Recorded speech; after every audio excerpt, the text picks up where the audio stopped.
News దాదాపు 15 ఏళ్ల తర్వాత విజయవాడలో వరద విలయం తాండవిస్తుంది. గతంలో 2009లో ప్రకాశం బ్యారేజ్ కు రికార్డు స్థాయిలో 10 లక్షలకు పైగా క్యూసెక్కులు వరద నీరు వచ్చింది.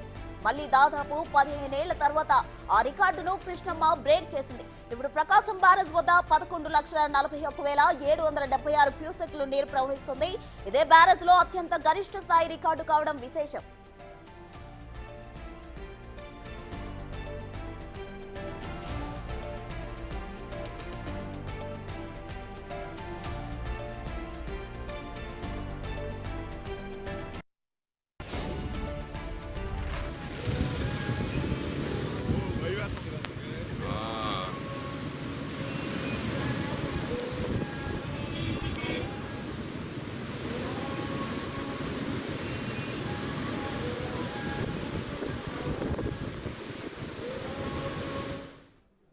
ప్రకాశం బ్యారేజ్ కు 11,40,000 క్యూసెక్లు వరద పోటెత్తుతుంది. దీంతో వరద ఉధృతికి బోట్లు కొట్టుకొచ్చాయి.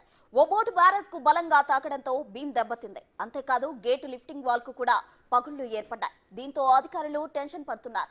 ప్రకాశం బ్యారేజ్ కు ఏం జరుగుతుందనే టెన్షన్ లో ఉన్నారు.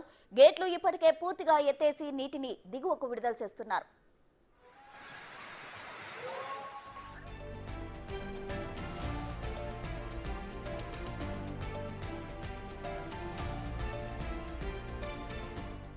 మరోవైపు ప్రకాశం బ్యారేజ్ లో బోట్లు కొట్టుకురావడంపై ఏపీ ప్రభుత్వం ఆరా తీస్తోంది. బోట్లు మామూలుగానే కొట్టుకొనొచ్చాయా లేదా దీనిలో కొట్టుకోణం ఏదైనా ఉందా అనే కోణంలో విచారణ షురూ చేసింది.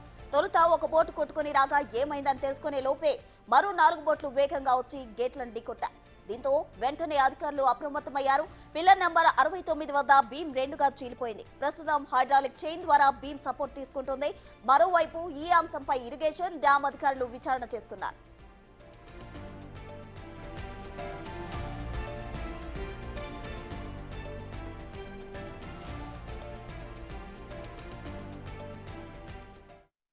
విజయవాడ ప్రకాశం బ్యారేజ్ వైపు ఉన్నాం. పూర్తి స్థాయిలో కోలాహలంతో ఈ బ్యారేజ్ నిండిపోయింది.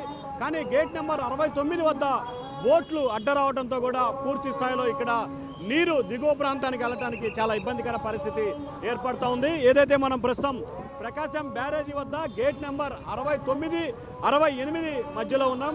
ఇక్కడ ఎప్పుడూ లేని రీతిలో ఇన్ఫ్లో దాదాపుగా 11 లక్షల పైగా క్యూసెక్కుల నీటి కిందకు వస్తూ ఉంటే ప్రధానంగా జరుగుతున్న పరిస్థితి కనిపిస్తూ ఉంది.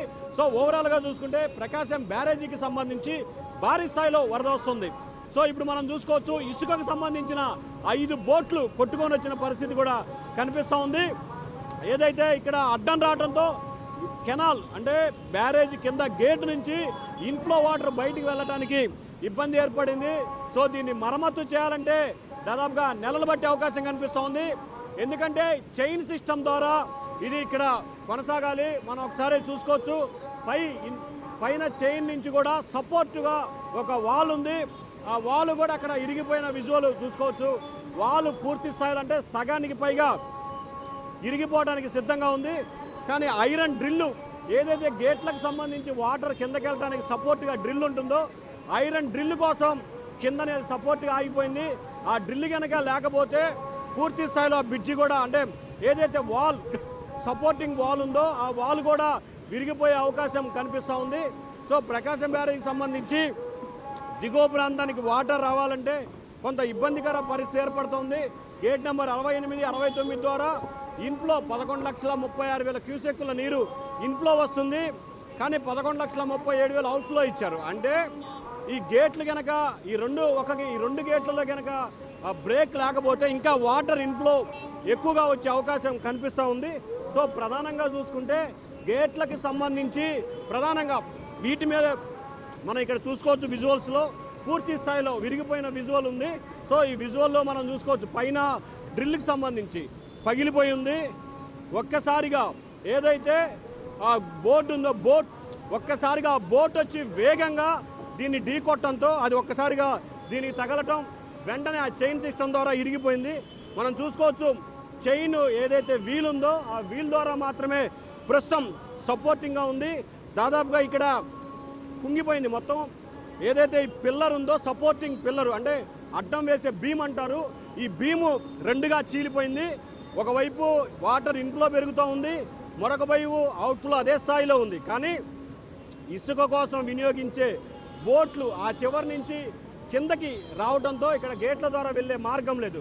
సో మార్గం లేకపోవడంతో ఏదైతే ఈ నాటు పడవ ఒకటి వేగంగా అంటే వాటర్ ఇన్ఫ్లోకి వేగంగా వచ్చి ఈ క్రస్ట్ గేట్ని ఢీకొనడంతో ఒక్కసారిగా పిల్లర్ ఇరిగిపోయిన కుంగి అంటే 2 భాగాలుగా ఇదైపోయిన పరిస్థితి. ఏదైతే బీమ్ అంటే ఒక పిల్లర్కి మరొక పిల్లర్కి సపోర్టింగ్గా బీమ్ ఏర్పాటు చేస్తారు. ఆ బీమ్ వల్ల ఇక్కడ కుంగిపోయిన పరిస్థితి కూడా మనం ఎక్స్క్లూజివ్గా కూడా చూసుకోవచ్చు. సో మొత్తం మీద చూసుకుంటే ప్రకాశం బ్యారేజీకి సంబంధించి గేట్ నెంబర్ 68, 69 వద్ద కూడా ఒక పిల్లర్ విరిగిపోయింది. దీన్ని మరమ్మతులు చేయాలంటే దాదాపుగా 6 నెలలు సమయం పట్టే అవకాశం ఉందని కూడా అధికారులు అంచనా వేస్తూ ఉన్నారు. కేవలం వాటర్ ఇన్ఫ్లో తగ్గిన తర్వాత మాత్రమే దీనిపై ఫోకస్ పెట్టే అవకాశాలు కనిపిస్తూ ఉన్నాయి. ప్రస్తుతం మనం చూసుకోవచ్చు ఇంకా 4-5 రోజుల పాటు ఇదే పరిస్థితి కొనసాగితే కనుక ఇంకా మిగిలిన వాటికి కూడా కొంత ప్రమాదం చేకూరే అవకాశం ఉంది. ఎందుకంటే ఒక బీముకి మరొక బీము సపోర్టింగ్గా ఉంటుంది. సో ఈ సపోర్టింగ్గా ఉండే వేలో ఇంకొక బీము ఇదవడంతో కూడా కొంత టెక్నికల్గా ఇబ్బందికర పరిస్థితి ఏర్పడుతుంది.